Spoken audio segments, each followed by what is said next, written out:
Well, good afternoon, everyone, and thanks for joining us. We know it's been a long day, and we appreciate you joining us for this afternoon's session here this afternoon. And what we're talking about today is partnership. So the panel here today is driving forward together a conversation with Farm Bureau's peers. My name's Joby Young. I'm Executive Vice President at the American Farm Bureau Federation. And I have two folks here joining me today that I work with all the time in Washington, D.C. and across the country. And I know that for our Farm Bureau members at home, many of you are members of your commodity organizations and do great work there. Oftentimes we see at the local level folks, they may be a leader in Farm Bureau and they'll go to another organization in their industry and they'll have a leadership journey that involves positions there at the local level. But an exciting thing for all of us, I think, is that we work together at the national level. So I'm going to just quickly allow my two friends here to introduce themselves. Neil and Brian are joining me from the National Corn Growers and the National Pork Producers Council. They're both CEOs of those organizations. And maybe, Neil, first you want to just tell us a little bit about yourself and your journey, and then also maybe a little bit about the corn growers too. I know we have a lot of folks that know about it, but sure. A little more. Yeah, thanks, Joby, for the invitation to be here.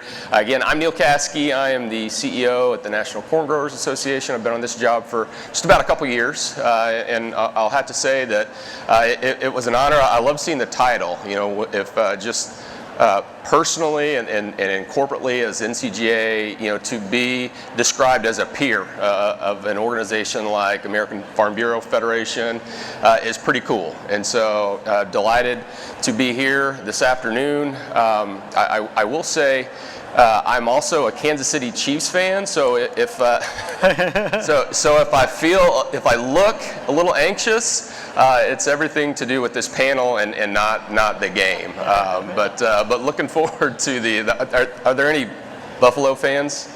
Okay, all right. Yeah, I saw some hats floating around out here in the trade. But I am happy to be here, and I'm looking forward to this conversation, and I'm looking forward to a Chiefs win later this evening. Brian. Well, now I understand why we had to get our Uber ride earlier to get you into the. I got you now, yeah. So Brian Humphreys with the National Pork Producers Council, and you talk about a couple of years. I think we all started within a few months of each other, if I remember right. So, but also glad to be here, and not just talking about the partnership with the National Pork Producers Council and Farm Bureau and Corn and the rest of. I see Alex here from Crop Life and others, but also across the board. I see some friends from Arizona Farm Bureau that we work closely with, North Carolina, Ohio Farm Bureau, and all of our state associations at all levels work closely together, and so excited to get into some of that as well. So yeah, absolutely. Well, of course, in the Farm Bureau world, we talk all the time about this great project we work on together as members across the country, and we're working at the local, the state, and the national level. We're advocates with policymakers in state houses and county commissioners meetings, of course, at the U.S. Capitol, the White House, administrative agencies, but we also have an advocacy project together at any one time that's just our friends and neighbors and our communities and the greater public at large. And so we're working on those things, of course, and a lot of it's a dynamic time. You mentioned that the three of us sort of started in our current roles, and you know, we're all a couple of years in, 2.5 for me, y'all are somewhat similar, and so it's been a really interesting time, a time of transition, of course, a new administration and a lot going on. So I'd be interested in this time of transition that we're in, what you guys see as some of the common things we're working on together in D.C. What are the issues in front of us you think that we're all going to be facing together? Maybe, Brian, your thoughts first. Yeah, and I think having heard your discussions around today and tomorrow and the rest of the week, I think we can all talk about trade, we can all talk about immigration and other things. Those are some big ticket items that we're all going to have to work collaboratively on as agriculture. But if we take a step back and look over the next 5 to 10 years, I think we have a couple of other challenges worth acknowledging here, and that goes to activist pressures. Pork industry has seen ballot measures used to attack us. We've seen corporate shareholder resolutions used to attack us. And then we've seen litigation. And talking about the partnership, all of our organizations have been involved together collaboratively in some mix of those, whether it's ballot measures in Denver or Sonoma County, which Farm Bureau led the way on, or even litigation around EPA permitting and things like that Farm Bureau took the lead on, and we partnered up with, to things like Waters of the U.S. that we've all been engaged on. So as I look out over the horizon, I think the idea of us working collaboratively together on these issues is going to be even more important as these challenges that face us and are coming at us become more complex and more interwoven across more than just D.C. and more than just state capitals. And that's where this partnership of all of us working together and collaboratively, and conversations just like this come into play. So. Yeah. Neil, how about you? Yeah, I mean, echo a lot of the comments that Brian shared. I guess I'll just add a few more. I mean, kind of zooming out from just the agricultural economy, and we know the situation there, but Brian and I, we were talking backstage, is that we've got this just deficit that is indescribable, and so I think they're looking at having to pay $1 trillion U.S. tax dollars, 1 trillion with a T, which is just, I can't even wrap my brain around that, to service the debt in 2025 alone. And so when you just think about that, and then the implications for everything from Farm Bill to anything that costs 1 penny in Washington D.C. is going to require all of us just to kind of to work together and figure that out. I will say on the just in the the biofuel space as well. This is an area where we've worked closely with Farm Bureau, trying to secure passage of year-round E15, access to 15% blends of ethanol year-round.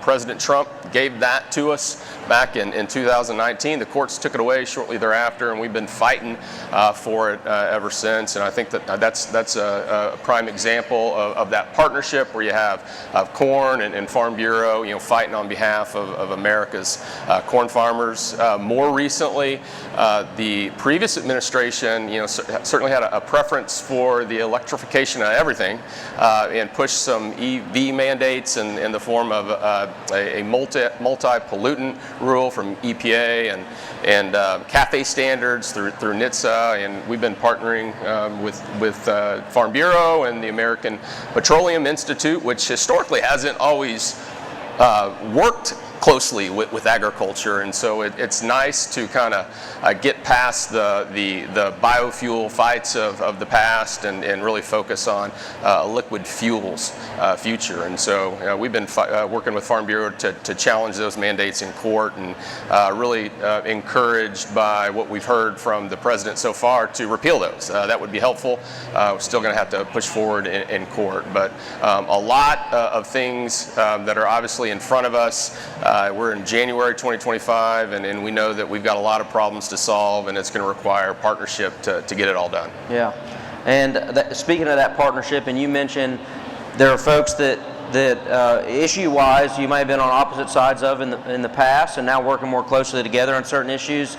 I hear the legends of the days past when commodity organizations were not as closely partnered, or might have a little bit more rivalry over members or priority or who's getting the credit and those sorts of things. And I feel pretty fortunate that during the time I've been in leadership at American Farm Bureau, that I feel like we have a pretty good partnership. We, the three of us and so many other groups, as I think as you mentioned, Brian, that Alex down here in the front row with CropLife, there's a number of groups in ag, and we work together really closely. We're always trying to find those areas where we can put all of our names behind an issue. We can coordinate with each other. We can communicate to our members when there's a priority around something, and that's really important. I'd be interested in, and Brian, you talked a little bit about some of the things we've worked on in the past. Of course, those are lobbying efforts and public relations efforts. Sometimes they're legal efforts, other things. But what would be a real shining example of that? It doesn't have to be with Farm Bureau, but of course we work on things all the time. What would be something you think would stand out? Well, yeah, and I'll just go ahead and throw it out because I see some folks here from Ohio, but the Ohio Lake Erie TMDL situation, and not only the education and the research there, but an understanding of that issue and the impact that it could have, and your all's work in the Chesapeake Bay to understand that issue and engage, and it goes again to everything we've worked on in that, and then I would be remiss if I didn't also mention Sonoma County, where Sonoma County Farm Bureau led the effort there, and we and a bunch of state pork associations and grain groups and farm bureaus jumped in to help again protect American agriculture. And to your point, I'm not sure pork was lead on any of those. So let me come back to you on the one where we led. But we're all part of the same team here, and that's. Oh no, you guys are leading all the time on important things, and just a great team there that you have, that you lead, that and members across the country. We work with many Farm Bureau members too. So of course, yeah. Yep. Neil, anything that jumps to mind for you that you think you would hold out as like a really great example of our partnership, or something that we're working on now, we're hoping to achieve on? Yeah, I mean, obviously we've got a big tax bill that's obviously just weeks and months away, and thankfully all of agriculture is aligned on the needs of the American farmer, and I mean, it makes our job on Capitol Hill so much easier when we're all asking for the same thing at the same time. I think that's beyond the obvious example of the Farm Bill. I mean, I think that extending the president's tax bill is a prime example of that partnership. Yeah. And something I talk about all the time, and why I think this partnership aspect and this sort of unified aspect is so important, is that farmers and ranchers make up 2% of the population in this country. The folks that are getting up every morning and going to do work, and the practitioners of agriculture that way. If you scoop up everybody else that works around actual farming and ranching, that's the folks that are supplying us and lending to us and all those sorts of things, that's about 4%. Yep. So we have to, that 4% has to go out and tell the story of farm and ranching, of agriculture, of rural communities to the rest of that 96%. And so it's very important that we're all working together and we're aligned where we can be. Of course, we're going to have our policy process here in a couple days, and that's going to have one set of marching orders that we at AFBF take forward, and y'all are going to have different ones from time to time, in terms of nothing else, just in terms of priority, but looking for those things is really important. I've got to jump in, Joby. We just sat here and we've been on stage for almost 20 minutes and we haven't mentioned Farm Bill. So I feel like I've got to mention Farm Bill, right? Yeah, of course. And I go back to that because our number one issue right now continues to be a solution for Proposition 12, of which American Farm Bureau and the state farm bureaus have been terrific partners on and engaging on. And I use the Farm Bill as an example of the importance of all the ag organizations working collaboratively, because AFBF can't have 10 number one priorities. And so we're going to have to make sure that we're aligned as much as we can be. Sometimes we're going to agree and disagree, but it's about making sure that we're communicating where we agree and working together, and then when we disagree, making sure that at least communicating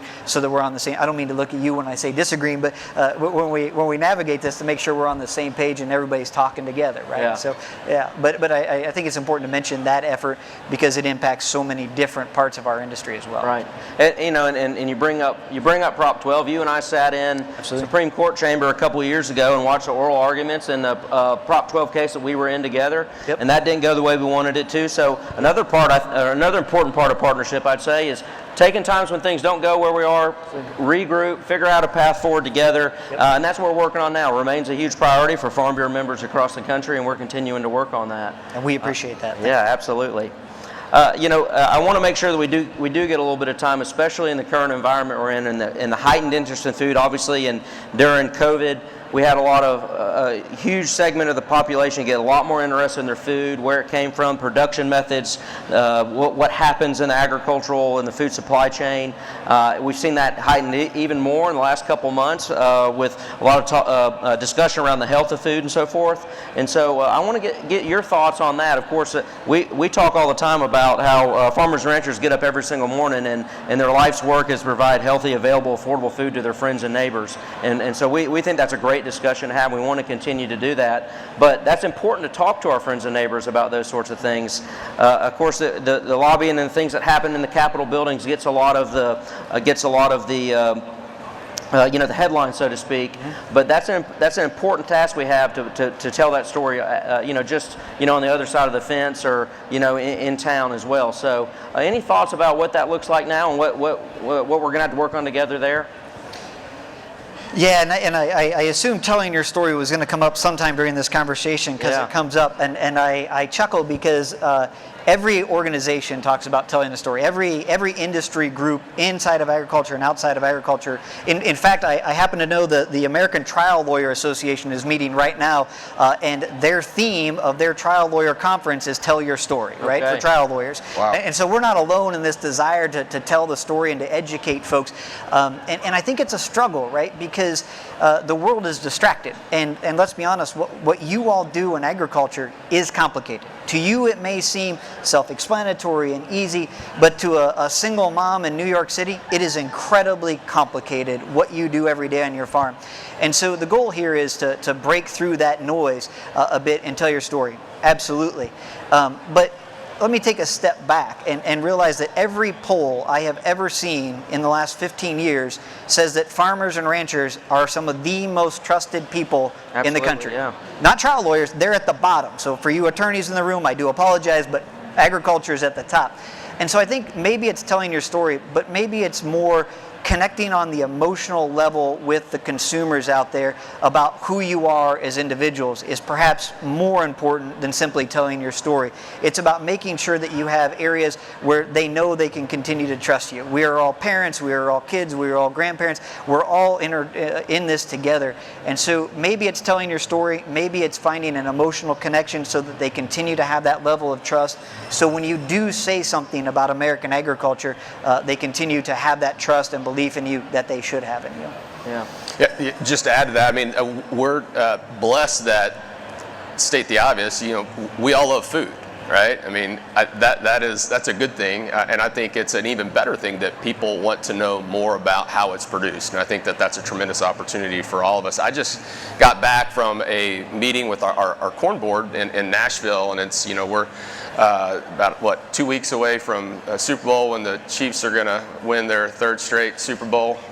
Nothing. I'm still trying. And our farmers always want to know, like, well, what's that ad going to be? How are we going to educate the public? And I always, I kind of had to pause. It's like, hey, like, no one wants to be educated, right? I mean, like, that's, no one wants, and so it's like, hey, dial back and let's think about, trying to connect at an emotional level with needs that they have. It was interesting. I was sitting back where Jerry is, right over there earlier, when a family, I guess, that's very active in social media and has a pretty interesting outreach program, and they're just welcoming people into their lives. I mean, they're not trying to hit them over the head with messages about GMOs or vaccines or anything else. I mean, they're just letting them see that hey, we're normal folks that are working normal jobs, with wrestling with normal problems, and if you got questions about how we're growing and producing this, let us know. We'll do our best to answer, and if we don't know the answer, we'll point you to who they are. And so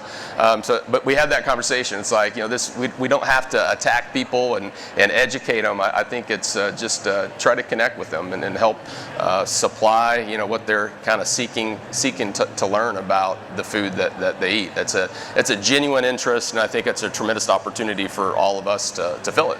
Sure. And I'm sure you guys have seen, you've made your way around the trade show, and I know you were at the general session earlier, and so you're aware that we're concluding here at American Farm Bureau what President Duval called the Year of the County Farm Bureau President. Our theme here is Step Up and Drive Forward, and that's all around empowering our local leaders that are in 2,800 counties across this country, and really the bedrock of our organization. Something I think is really cool about working for Farm Bureau is that we have these, I consider our state members the 50 test kitchens, so to speak, for great methods of advocacy and membership growth and other things. Of course, 2,800, we're seeing so many cool examples of 2,800 test kitchens across the country in our counties. If you walk down here in the middle of the trade show, you'll see our County Awards of Excellence, and they're showcasing some of the great work they've done.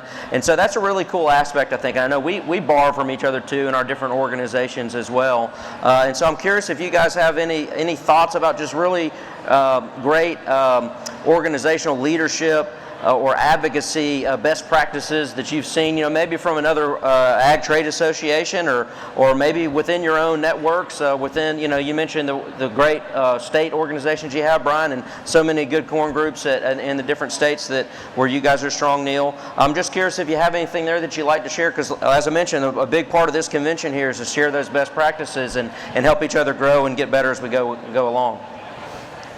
I'll take a stab. Many of our states have, I guess, if they call them I-LEAD, if you're in Illinois or in Iowa, and just basic leadership development programs that take volunteers that raise their hand and say, yeah, I want to contribute more to my profession. I want to do something and lead, my organization. And I think that they really run incredible programs that build up leaders. They put them in situations and in scenarios where they have to solve problems, that obviously, whether it's related to their business or in the policy world, and they bubble them up to the national level. And so, I think that we operate in a similar federated model, and so our leaders emerge from the states. And so, most of our states have leadership development programs that are designed at producing advocates that know how to get the job done out in Washington, D.C., and they work.